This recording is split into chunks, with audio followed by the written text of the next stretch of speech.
What's up, everybody? We are back and in the studio. So, the last couple weeks, I have been on the road, but we are back on the beautiful island in Jamaica, highlighting Bitcoin and with the Wolf Crew. So, happy to see you all. Thank you for hanging out with us on a wonderful Saturday. You could be doing a million things depending where you are in the world, whether it's day, it is evening, it is night. I want to wish you a good morning, good afternoon, good evening. It is time to dive into some amazing stories of Bitcoin. So, those of you that don't know, my name is Taj, aka Tropic. We hang out with the Wolf Bitcoin crew and we dive into all things Bitcoin. And in this particular show, the Good Bits live stream, we highlight all the amazing things that has nothing to do with price.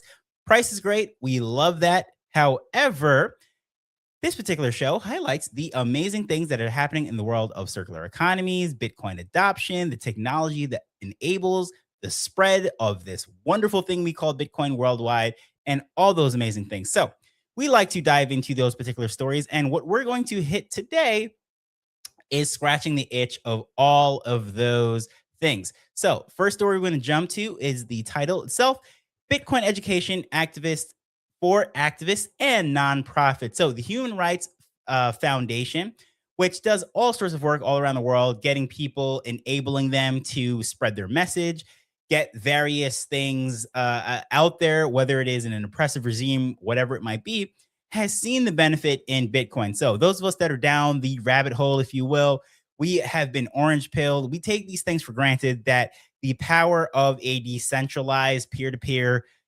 network of digital cash is something that we talk about all the time. We argue, is it digital gold? Is it really a peer to peer cash? All of these different things. Sometimes we overlook the fact that it is solving a massive problem that has existed since the beginning of time. And the Human Rights Foundation is highlighting its positive attributes in that regard. So, those of you that don't know, the beautiful thing about Bitcoin is that it is borderless, it is permissionless, and it cannot be censored, it cannot be shut down. And that is perfect for when you're fighting for human rights. So, they offer huge opportunities to not just educate, spread this thing, but be involved and spreading this. So, in case you're in one of these particular countries, China, Russia, Belarus, Venezuela, etc., you understand the power of censorship, especially when it comes to the monetary system being locked out, not being able to move different things. And Bitcoin is something that is absolutely beautiful for that. It solves a huge problem. People don't understand, if you never had a bank account frozen, you've never been locked out. Sure, there was Choke Point 2.0 and people were locked out of their bank accounts, etc. But when you're under a regime where it could be something as simple as what you believe, either religiously, politically, whatever it might be, it could be a huge opportunity to have Bitcoin understand what's going on. So the educational opportunities are there for people that are under oppressive regimes. And that's what the Human Rights Foundation is really finding out. So in case you're not familiar with this, hrf.org, you can go to the programs, financial freedom, etc., and you can find out all about this stuff. And again, even those buzzwords, financial freedom, we talk about all those things all the time, but unless you really need financial freedom because you are oppressed, you might take it for granted and you just see this thing's price go up, saving for the next generation, et cetera. But anyways, going back to the story, Human Rights Foundation, what they have done with these particular workshops, they have partnered with various people that you might even know. You might know some of these names that they they're hang out with, but they have online, they have these webinars, you have these offline workshops. And I personally, as much as I'm an online person, introvert, don't necessarily like crowds, all of those things. I absolutely love in-person workshops where you can get a hands-on experience, really practical conversations, and tailored. You can, after the workshops or between sessions, shake hands, look people in the eye, get to really know, connect, swap information, etc. You don't really get that so much when it comes to online. However, not everybody can get to these things. So it's great that they offer both. So I just want to highlight that right there, that, whether you are an in-person person, or an online person, remote, that's cool. There's something there for you. And also, even if this is not like your cup of tea, maybe you don't see the need for it, pending where you are, you're not involved in this type of thing, you can just donate to the cause if you do see fit. Anywho, no connection whatsoever. I'm just bringing this up. This happens to be something that's really cool. But anyways, going back to the story and seeing how it actually relates to all the, whether you go on Zoom or you go there in person. Here are some familiar faces that you might be familiar with. So here's the thing. I don't want to butcher anyone's name, so I'm just going to say the first names because the first names are easy. And for these three characters, I know that's the safe route to go. So Anna is someone. This is very interesting because she has firsthand understood the value of this. Because if you read her little bio here, it actually says her accounts were frozen, etc., under the oppressive regimes of Vladimir Putin in Russia, etc. And so she knew that ACH payments and all these different things, wire transfers could be censored, firsthand experience. So she used Bitcoin to run her organization, get her mission going. And it is just one of those things where it's cool when you have a, I guess you would say, charismatic person that's on the camera, the microphone, a influencer, if you will, KOL, whatever the word is, that might trigger some people that you are in the space. And yet you could throw out all this hypothetical, technical stuff that's like theoretical. But when you have someone that was actually in the situation where they were oppressed and they could not move funds if it were not for Bitcoin, that person has a fire lit under them and they're going to be so much more excited, so much more motivated to go out there and get the message out. So kudos to Anna. And also, not knocking the whole content creator, because I mean, that's what I'm doing right now. I'm a content creator. I'm speaking about this stuff from the comfort of my home in a camera. So no knocking there, but we all know Ben, aka Mr. Bitcoin Sessions, with the streak in the hair and everything, and just an iconic person in the Bitcoin circle, if you will. But he's also a part of this right here, educating, and he goes out there because if you've ever seen his tutorial and his videos, I think it's one of those things, like no matter how much passion you have, no matter how much, I guess you would say, practical experience in the actual thing that you have, if you can't communicate it in a way that's palatable, it kind of falls on deaf ears. And I think he is a master communicator, not just the video editing and the actual presentation of everything, but the way in which he presents Bitcoin in a way that is palatable, understandable, not really emotional, and it's not overly technical. It's pretty cool to see him a part of this too as well. And the third person is Mr. Win here. And again, I am not going to butcher names, but Win is another person who firsthand experience knows what it's like to be in an oppressive regime and actually leaving. So I think that is actually cool that you have someone here for Burmese refugee that understands what it is like to flee a country. You are someone who has been oppressed and you're looking for freedom and opportunities, and you see something such as Bitcoin and you understand the financial freedom aspect of it and how this actually ties into everything. I think that's absolutely amazing that he's a part of this. So just highlighting those two things, or three individuals that are involved in this. Of course, there are countless people that have been through this, 1,566 students, etc. There have been 10 webinars so far. And, whether it is in person or via these 34 workshops that they're doing, people are being educated. And you might look at that number and say 1,500 people is really not that much, but you think about how specific this is. Educating people how to get boots on the ground and use Bitcoin to lift up oppressed people. Even if it was one person in those workshops, it is very, very beneficial. So we like to highlight that stuff because, I don't think enough, I guess you would say, attention is given to these things. Like, yes, we look at the charts, we look at where it is. Is it a bear market, a bull market, the 4-year cycle over? All these things, absolutely relevant. It's great conversation, etc. But when you're talking about people that have been oppressed under oppressive regimes and they see the freedom in Bitcoin, not just a hypothetical, oh, this is what Bitcoin offers, but hearing, hey, this is what Bitcoin did for me, I think is absolutely amazing. So I like to highlight things like this. So anyways, Human Rights Foundation, all the things that they're doing, various photos of the workshops, etc. You can go check that out yourself. This is not a raving endorsement of whatever it is this organization is doing, etc. But again, if this is something that's interesting to you, I think it's absolutely great. If nothing else, you might see some of these people that you know, like, and trust, and you can reach out to them, see exactly what's going on here, and go off of their recommendations, etc., or just get involved, or someone who really needs to educate whichever organization that they're going into. Send them to one of these workshops, send them this link, and it will make them better, for that matter. They're going to accomplish their mission. And you might be someone who is like, yeah, you know what? Like, they're not necessarily Bitcoin people. They're very skeptical of crypto. Well, hey, just say this. if you could accomplish the mission in which that you're trying to accomplish, whatever it is that you have dedicated your life to, sweat, blood, and tears, if there's a better way to do this, reach more people, have a greater impact for whatever it is that you care about, would you be open to learning about it? Okay, is that going to orange pill them? Are they going to be a Bitcoiner overnight? Maybe not. But hey, if you at least point them in the right direction, they can get some resources, learn about the thing, and then they can make their own choices rather than listening to, I don't know, some fear monger that's saying that this is just criminal money, etc. But anywho, I think opportunities like this are absolutely great, things that are worth sharing. And speaking of things that are worth sharing, here's another thing too. World Literacy Foundation. So freedom. We talk about financial freedom a lot, but freedom really starts up here. And where I'm at right now in Jamaica, it is Emancipation Day, freedom from slavery. But I think of the Bob Marley song, redemption songs, and emancipate yourself from mental slavery, right?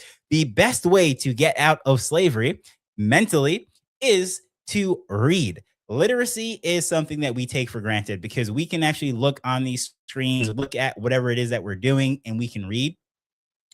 We have an opportunity that is just far above the vast majority of people in history from the beginning of time, right? It was like information was gatekept and all of these things, but now we live in a world where information is everywhere. But here's the thing, without the literacy to actually understand this stuff or be able to read this stuff, that is a huge problem. So World Literacy Foundation helps people learn to read. Now, the cool thing about literacy, how it kind of ties in beautifully with Bitcoin, is financial literacy is a huge thing that a lot of people don't really know about. And the freedom that is in Bitcoin, this is how it ties in greatly. But also, the cool thing about this is, besides the fact that literacy could go in many different directions, not just reading a book, but also reading a balance sheet or a checkbook or whatever it might be, it is also interesting to note that they're taking crypto donations, and right here, front and center, is Bitcoin. And the beautiful thing about this, do you believe that education and services can change the world? Well, that's an open ended question that most people are going to say yes, obviously, yes.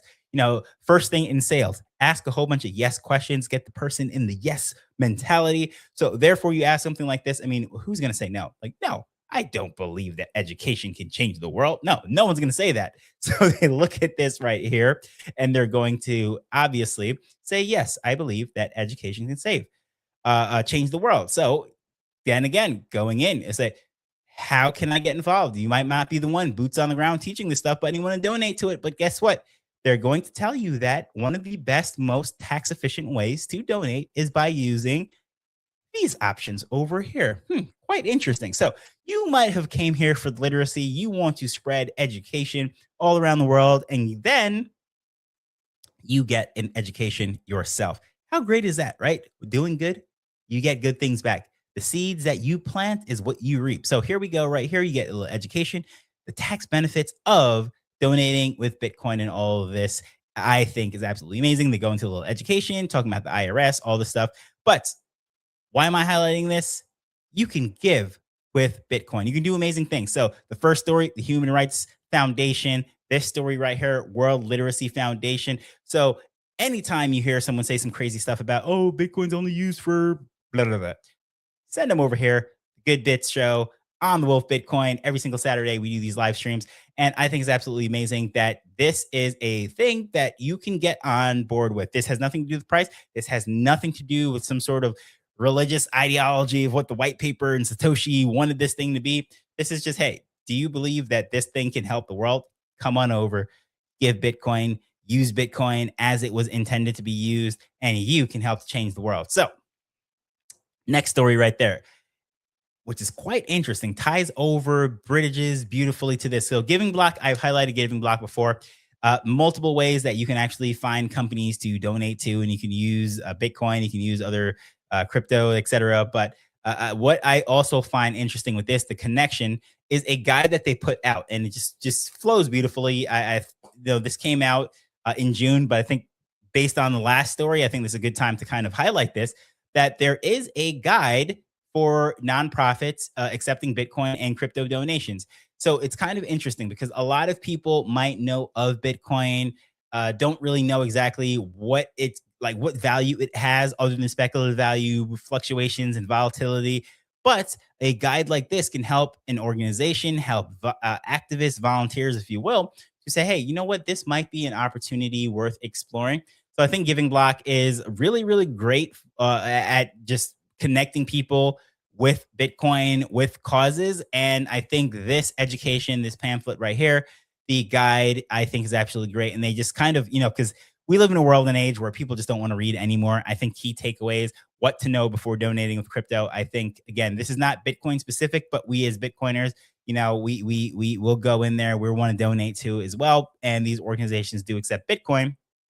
And I think this is absolutely amazing that they have the key takeaways, everything. So even if you're someone who's like, okay, I was sent this link, whatever, I don't really believe in this thing, but I just want to know how I can get found funding for my organization, my cause, whatever it might be. Okay, read through some bullet points. Okay, great. I am hooked. Let me read through the rest. And of course, there is a lot here. So I'm just going to do a quick scroll to actually show you. It has organizations. So there again, social proof, right? So these organizations are way bigger than your organization, or maybe you even donate to these organizations. These are reputable organizations, right? They're doing this. So you can get some social proof. You see what's going on here, all this different stuff. You get information. You can reach out. You can contact a friend. You can see what other charities are doing. I think this is absolutely great. Really smart. I mean, rows and rows and rows and rows and rows. So it's like, if you don't, trust me, if like you don't believe in one of these organizations, then well, there's no help for you, because at the end of the day, if you're in the world of nonprofits, you have nonprofit friends. That's one thing I know. There was Goodwill right there, and I'm just scrolling through really, really fast. All of these different things. Was that Feeding America right there? Let's see here. Oh, the Food Bank, the Treasure Coast. Okay, Feeding America is just another organization that is internationally known. It's definitely known in the US, but it's even known worldwide. But anywho, a bunch of social proof showing all these different organizations, et cetera, et cetera. And why am I highlighting this? Because Giving Block likes to put out statistics on how much giving was actually given to various organizations using blockchain technology. So anytime I, hear foolishness about, oh, this stuff is not actually practical. Well, look at this United Way and all of these other organizations. Okay, I could just scroll and scroll and scroll and scroll and scroll forever. There has to be at least one organization that whoever you're speaking to believes in, understands that is a reputable organization that is using this technology. And again, I could just keep scrolling forever, but I'm just going to end right there and go to the next story. So again, like to highlight circular economies as well, not just the technology, not just the aspects of all the amazing things that we know Bitcoin can do. But in the world of circular economies, what I find most interesting and just love about circular economies is that it can really support local communities. So a lot of the times, especially when you live in a place like I live, or just Caribbean region, a lot of Latin America, is a tourist, and money tends to stay with these big resorts, these big organizations. Many times they're foreign owned, so it doesn't really impact the local community. So circular economy does exactly what it does, like or sounds like, is that the funds, if you will, circulates through that particular economy, the local community, if you will, and there's a lot of velocity. So if you've never looked this up, certain communities, certain people groups, if you will, are known for having just a high velocity of their funds, because they keep it in the community, they support one another, and nothing's wrong with that. I mean, I have a friend that is actually, I have quite a few Marine friends, and they love to support Marine owned businesses. They have like shed their blood, sweat, and tears for each other, and they will drive the extra mile, go states to go support a Marine owned business, to go buy a motorcycle from them or whatever it might be. It doesn't matter if it's 10% more and they had to burn a lot of gas to go there. They want to support each other as brothers in arms, right? So it's just really, really cool to see, like, I guess you would say, the support that they have from one another. But anyways, with these Bitcoin circular economies, one of the reasons why I really love to highlight them is that same brothers in arms, the camaraderie, the idea of one lifting each other up, etc., is there, because circular economies, when you're using Bitcoin and people are spending that money, it really does help on a local level. And anyways, I can just ramble on and on and on, but if you look at what happened in El Salvador and all across Africa with Bitcoin Akasi, and I think they're up to like 500-600 communities now or something of that nature, probably even more, pushing towards 1,000 now at this point. But I know for sure the last statistics I saw, they definitely broke over 500. They're helping these communities to transact in ways that was not possible before. So, anyways, I gave a huge ramble, went way off the tracks, took a dirt train and took a side road. I mean, whoa, that was a terrible analogy. I took the train off the tracks and took a side road. I just took a train down a dirt road. That's what I was trying to say. And what happens with this, the circular economy, which really was kickstarted by what happened at Bitcoin Beach with the now Blink wallet. That technology was used for that. They have been having conferences for the last 2 years or so, or last couple years, I should say. And now they're opening it up to everyone. So November 19th through 20, you have the ability to go to the Circular Economy Summit. Now, I think this is one of those opportunities. Like if you're into this stuff, if you're a leader, your boots on the ground, you're probably going to be at one of these things. So it's just been a really, really cool journey to see what's happening here in El Salvador, or there in El Salvador. I'm saying that as if I'm standing in El Salvador, and just now opening this up to a lot of people. And what's cool about this, these concepts, Bitcoin is money, circular economies, all that stuff that I just spent way too much time talking about. The Bitcoin for merchants, of course, like how do I replenish my goods? How do I pay my staff? Like, how can Bitcoin fit into the puzzle of actually running a business and not just speculative trading, etc.? Well, that's how you do that. The education needed, because there is never enough education to go around. So everyone needs to be educated on this thing, the adoption, and of course the tools. And that's what we like to highlight here on this show, not just the feel good stories, but also we like to talk about the education, the boots on the ground people, and of course the technology that's allowing people to do so. And that pivots us right into the last story that we'll be having on the stream today. Now, very interesting. Now, I highlighted this right here on Good Bits, probably about a month ago, if I'm not mistaken. I would have to go through the DMs or look through the messages, etc., to figure it out. But that's neither here nor there. The reason why I'm highlighting this, because a lot of these stories that you might think these are just guys that are drinking the Kool-Aid. These are guys that are Bitcoiners. They're looking at all this stuff. Like, they're not living in the real world, practical. They're just looking at Bitcoin's going to do whatever, change the world. And like, it's idealistic and it's unrealistic. That's how a lot of people think. But the fact that this story was highlighted, this particular app, the Radar app, was highlighted by Forbes, right? So Forbes is mainstream as you get in finance and et cetera. So you might think that, okay, well, yeah, this Wolf Bitcoin, we're going to talk about this type of stuff, these technologies, these apps, et cetera. But the fact that Forbes is highlighting it, I think it's just really giving credence to not just what they're building, but also the viable solutions that are out there. So those of you that don't know, Radar is a chat app, if you will. It's a fork from Signal. So on July 7th, the team behind the Cake wallet announced that the Radar chat, a fork from the Signal wallet. And so it brings two things together: non-custodial wallets and, of course, privacy chat. And this app has been highlighted by Forbes. And I think it's actually cool that mainstream media is seeing the benefit within this technology. So it's not just us, right? It's not just the enthusiasts, the nerds, if you will, on X that are just talking about this stuff. Like, this actually has real world value and people are noticing it. And I think this is absolutely amazing. I wish more people would highlight it. But even if they aren't, guess what? That's what we do here on Wolf Bitcoin. That's what we do on this stream right here. We highlight these things because it is important. It has great impact. And of course, it is absolutely fun, right? So those of you that are here with us on this afternoon, absolutely appreciate it. It is always a pleasure to dive into these stories and look at all the amazing things that are happening in the world of Bitcoin. People around the world that are using this amazing technology that many of us take for granted because we are in these trenches day in and day out, but it is changing lives. And if you do find anything that's really exciting, you want me to cover, you want me to share, because even this Radar, that was from someone that sent me the DM saying, hey, check this out. You need to highlight that.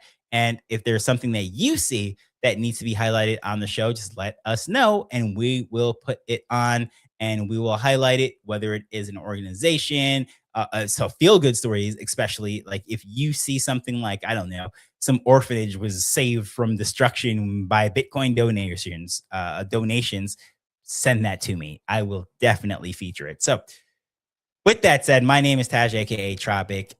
Really appreciate you spending the time with us. And if you are looking for more content around the clock, there is something coming out from one of these Wolf pages, but in particular, this Wolf Bitcoin page. We are going to have Cade with another space, as he always does, tomorrow. That is the next upcoming event. So check that out. Check out the schedule, which also will be published tomorrow. But we really appreciate every single person that does contribute, hang out with us, that is a part of the audience, even if it's just a like and reshare. And if you think someone would absolutely benefit from these positive stories, share it with them. Would really greatly appreciate it. So you have a nice day, have a nice weekend, whether it is you go out and touch grass, go out with some friends, just watch a game, whatever it might be. Just really appreciate you. And I will see you on the next one. Later.